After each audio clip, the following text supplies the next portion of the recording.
السلام علیکم دوستو، کرونا وائرس پوری دنیا میں پھیل چکا ہے اور آج تک کی اطلاعات کے مطابق تقریباً 6 لاکھ کے قریب مریض کرونا وائرس سے متاثر ہو چکے ہیں۔ کرونا وائرس کے پوری دنیا میں پھیلنے کے حوالے سے کئی خدشات ظاہر کیے جا رہے ہیں۔ کرونا وائرس چین کے شہر ووہان سے شروع ہوا اور یہ کہا گیا کہ وہاں کے لوگ چمگادڑیں کھاتے ہیں، اس وجہ سے وائرس پھیلا ہے، لیکن وہ لوگ تو کافی سال سے چوہے اور چمگادڑیں اور اس طرح کی چیزیں کھا رہے ہیں۔ ایک دم یہ وائرس کیسے پھیلا؟ ایک دم اس وائرس کا پھیلنا بہت سارے شکوک و شبہات کو ظاہر کرتا ہے۔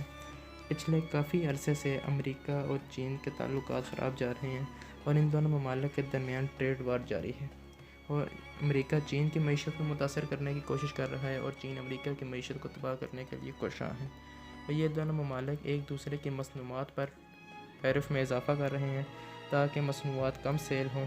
اس صورتحال میں چین نے کرونا وائرس کے پھیلنے کا مکمل الزام امریکہ پر لگا دیا ہے اور یہ ثبوت پیش کیا ہے کہ کچھ عرصہ پہلے امریکہ کے فوجی ووہان کے دورے پر آئے تھے اور اسی دوران انہوں نے چین میں کرونا وائرس پھیلایا ہے۔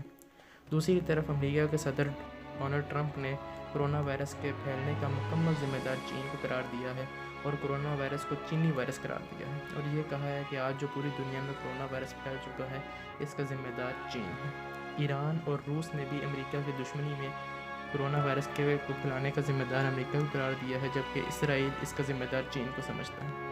اصل حقیقت اللہ ہی بہتر جانتا ہے، لیکن امریکہ میں بھی اب کرونا وائرس بہت تیز رفتار سے پھیل رہا ہے اور اب تک کی اطلاعات کے مطابق 90,000 سے زیادہ لوگ کرونا وائرس سے متاثر ہو چکے ہیں، اور امریکہ کے صدر ڈونلڈ ٹرمپ اور چین کے صدر شی جن پنگ کی فون کال پر بات بھی ہوئی ہے اور دونوں ممالک نے ایک دوسرے کے ساتھ تعاون کرنے کا فیصلہ کیا ہے۔ ویڈیو کو لائک کریں، شیئر کریں اور چینل کو سبسکرائب کریں۔ اللہ حافظ۔